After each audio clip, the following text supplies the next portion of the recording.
kalau kita melihat Nabi Muhammad, yang paling menonjol itu saya rumuskan menjadi 3. Yang pertama ilmu, yang kedua adalah harta, dan yang ketiga adalah kuasa.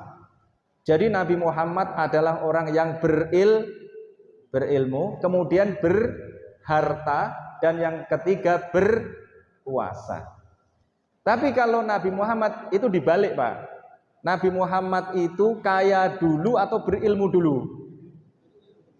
Berilmu dulu atau kaya dulu, Pak? Kalau Nabi Muhammad, ini khusus Nabi Muhammad ya, khusus Nabi Muhammad. Nabi Muhammad itu kaya dulu. Kenapa saya berani mengatakan Nabi Muhammad kaya dulu? Karena Nabi Muhammad sejak usia 8 tahun sudah berdagang ke luar negeri. Bapak-bapak di sini ada yang sudah berdagang ke luar negeri? Pada usia 8 tahun, anak-anak kita ini ngapain ini sekarang? 8 tahun. Masih main HP, ya kan? Tapi Nabi Muhammad sejak usia 8 tahun sudah berdagang ke luar negeri. Nah, bapak-bapak dan ibu-ibu, Nabi Muhammad sejak kecil pada saat bayi itu diasuh oleh perempuan bernama siapa? Halimah As-Sa'diyah. Itu di Bani Sa'ad namanya, di kampung. Maka saya kemudian bikin sekolah di kampung, itu juga niru sebenarnya. Jadi saya bikin pesantren di Semarang tadi itu, yang tagline-nya adalah berilmu, berharta, berkuasa. Kemudian saya punya ini yang ikut saya tadi 2 orang ini, yang satu udah lulus itu, yang lulus yang kuliah S2, S3 itu biasanya saya minta untuk menjadi guru. Jadi guru dulu di Rembang sana. Tujuannya apa? Tujuannya adalah agar anak-anak kota itu kuliah ke desa seperti Nabi Muhammad. Iya, tujuan saya begitu. Kenapa? Kalau di kota udah nggak kondusif lagi. Seperti anak saya itu. Dan pada saat saya mendirikan sekolah pertama kali, saya diajak oleh teman saya yang di kampung sana, langsung saya iakan. Kenapa? Saya langsung berpikir tadi, memang anak-anak ini yang paling kondusif itu sekolah di kampung, angon kambing. Kenapa demikian?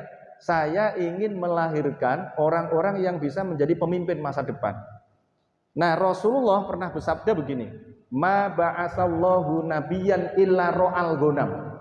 Tidaklah Allah mengutus seorang rasul kecuali dia pasti menggembala kambing.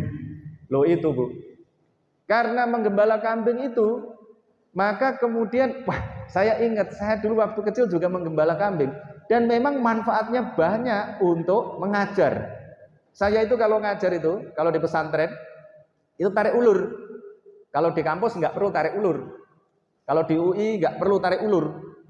Tapi kalau di pesantren saya harus tarik ulur, seperti narik kambing, ngulur kambing.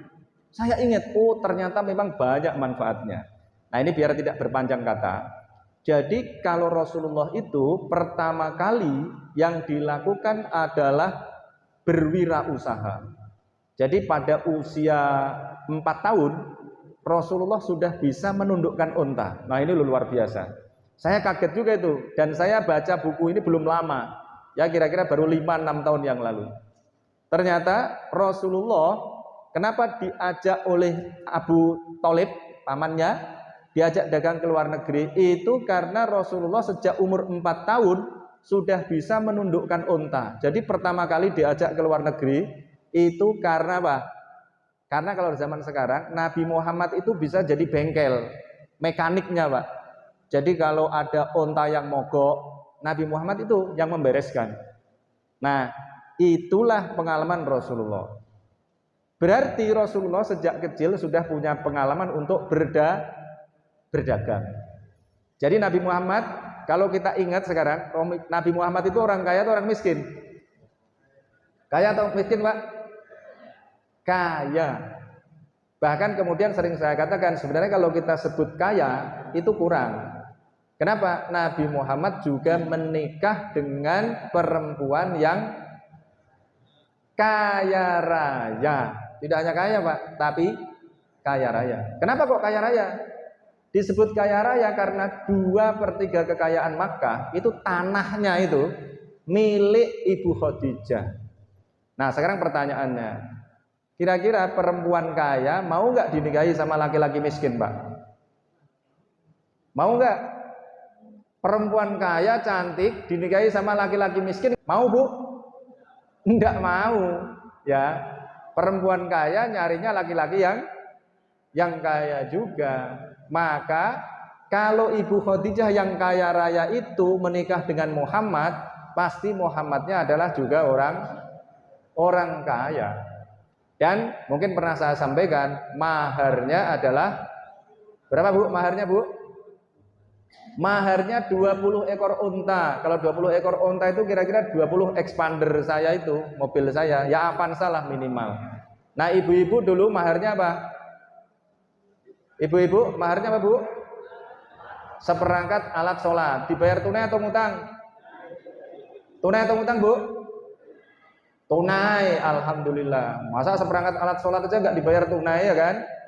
Nah Nabi Muhammad memberikan mahar 20 ekor unta. Kalau unta pada saat itu fungsinya untuk dagang ke luar negeri, kan nggak mungkin motor ya kan, dagang ke luar negeri, berarti setara dengan mobil Avanza. Jadi mahar Rasulullah kepada Ibu Khadijah adalah 20 Avanza.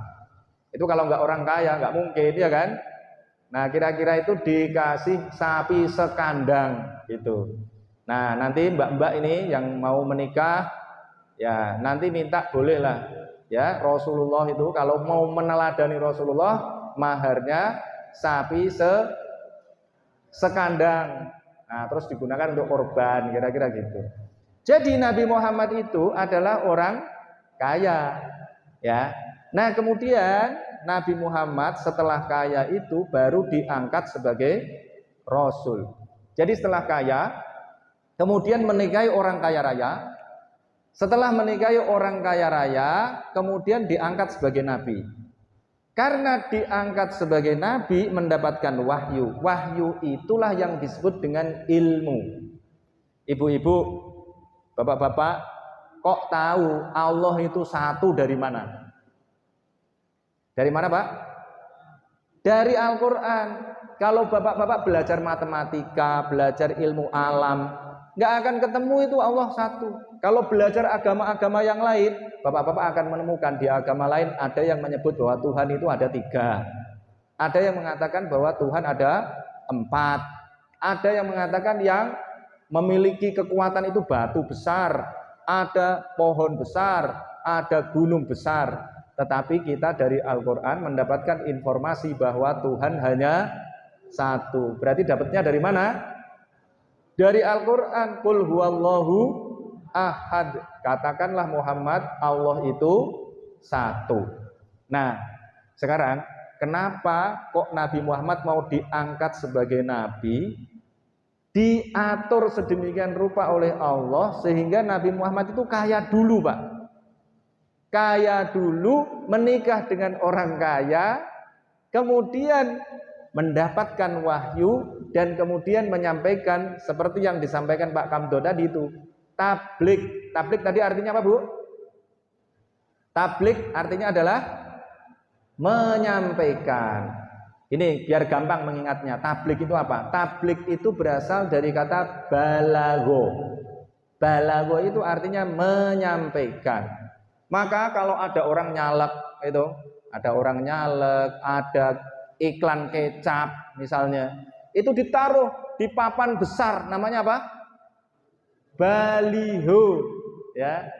Baliho itu bahasa Arab dari balago. Balago itu artinya apa?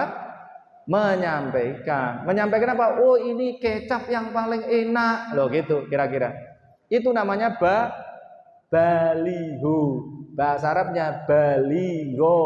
Nah, tablik itu artinya menyampaikan. Nah, Nabi Muhammad itu salah satu sifat wajibnya adalah tablik. Tablik itu menyampaikan. Nah, menyampaikan sesuatu itu enak terus atau enggak enak, Pak? Kadang-kadang. Kadang-kadang enggak enak. Lah, nanti ini yang saya sampaikan, mungkin ada yang enggak enak.